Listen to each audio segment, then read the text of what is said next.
Thank you for being on. So what industry are you in and how long have you been in it? I have been involved in the construction-related architectural industry for almost 40 years. My family had a number of businesses. One was renovating properties, apartments, and so on. And even that's kind of my hobby actually still. And they actually got an apartment and renovated it for me on Capitol Hill, and that's one of my first projects. But so a long time. Yes. You're seasoned. Yeah. What is a mistake that you see people making early in their career?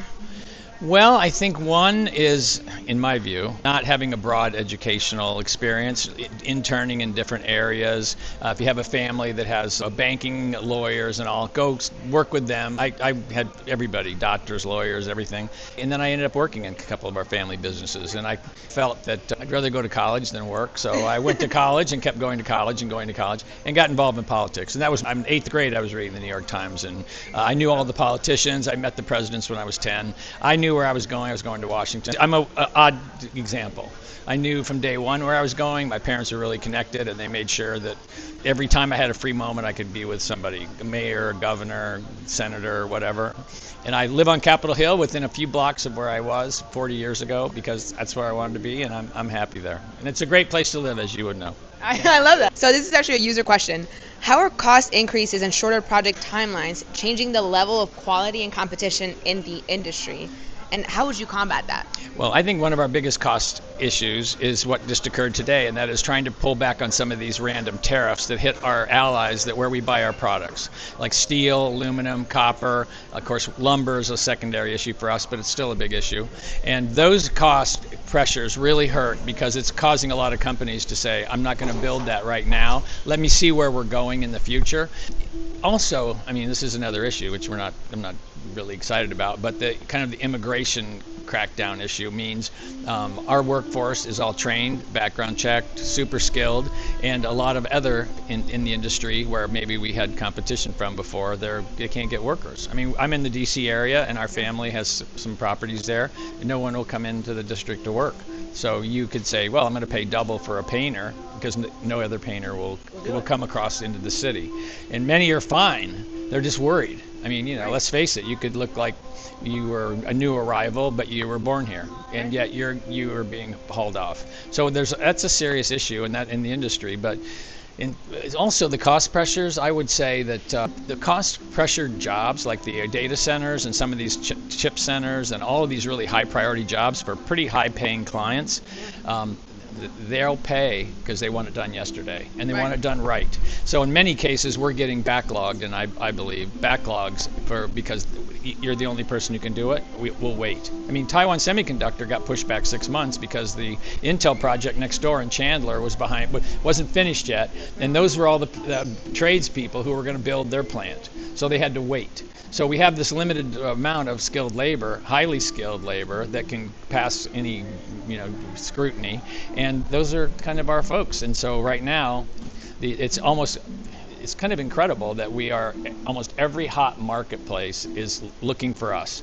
I was in a meeting last week, and there's some major utility lobbyists and some other lobbyists, and they sat next to me and they said, how are we doing on apprenticeship? How are we doing on training for the AI projects? How are we doing to get more power plants juice for us, because we want to do an AI center in northern Pennsylvania, it just happened to be. And would we have enough manpower? Do you have the people? Right. And that has not happened in my career. So I think that we are the silver bullet basically to solve so many of these key issues: energy efficiency, some who care about environment, I think a lot still do. Also the data megawatts, the gigawatts that we need. States need more gigawatts going ahead than they use right now. Yep. I think it was Utah needs 5 gigawatts for a data center. The state uses 3.6. Every person. Every time power is used, it doesn't come close to what they need for this one center. Right. So it's kind of a good time to be in our industry, I think. And I talked to the Secretary of Labor. We're very close with the previous Secretary of Labor and the current Secretary of Labor. And they knew that apprenticeship for high-skilled building trades, especially sheet metal, electrical, mechanical, that's it. We don't have those people, then we're just not able to compete. We can't possibly build the facilities we need. So it's kind of the goal. I call it a golden era for us. And if we could just get the government to like continue funding the infrastructure projects that we have already started in many cases and we won bids on, we'll have that market as well. But the private sector market is pretty hot. Wow. And commercial buildings could be going this way, but data centers, I think data centers this year will be greater dollar volume than commercial buildings. That's nobody even thought that was a possibility a year ago. So But the demand is high. yeah, it's a good time for this industry, and I think the bigger contractors, some of them are getting bigger because they're just buying other contractors because they need manpower. You can't get it if you don't buy it. 100%. Okay. Last but not least, what's next for you? What's one goal you're pushing towards right now? I would like to see us get a sane tariff policy that would allow our companies to adjust their prices for the increased tariffs on projects that they already have underway. And I am working on that right now. We've appealed to the Secretary of Treasury.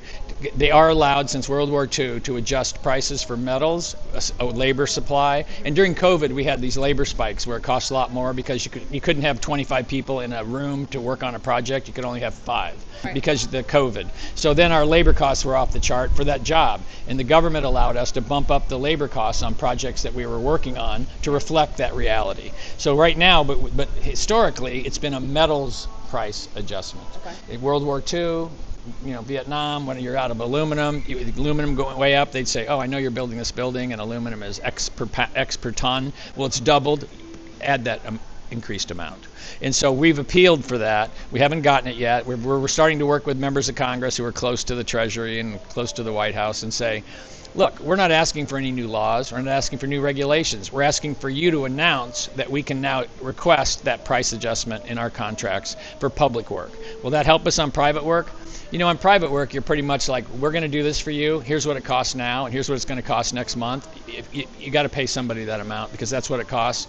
And in some cases, are holding projects off because it's expensive. Yeah. Truthfully, I was given examples of building data centers in Mexico and Canada because it's a lot cheaper for copper, aluminum, and steel. Oh, wow. 50% tariff on aluminum is putting our companies at a tremendous disadvantage. You could look at what Boeing is paying versus Airbus just for materials. We're paying the highest prices in the world on materials, in the world. I feel sorry for Boeing, but Airbus is cleaning up because they don't have to pay that 50, 60% or higher in some cases. So my goal is get the tariff policy predictable, have it be fair, have the government use the authority it has, which is to reflect current pricing in our contracts that are already existed, because the bigger contractors have longer term contracts. We did the Pentagon, it took 10 years. How would you like to be on the hook buying 10 years worth of steel at the current price? Or you had 10 years where you had to keep buying it, but you guaranteed your contract. We're not asking for anything new. We're asking for things that have been given to contractors for 75 years, and we're just waiting for them to respond. That would be a great victory for us. I think it would be worth billions of dollars to our companies. And we're trying to get all the tax credits for clean energy to be extended. They're supposed to terminate at the end of the year, many of them, and many projects are now going into mothball that were planned on being built. We're trying to get that done. To get those two things done, I don't get a commission, but I would take 1/100th of 1% of the amount of money our industry would save. 100%. Well, I appreciate your time, Stan. I know you're a busy man, so thank you so much for being on. Great.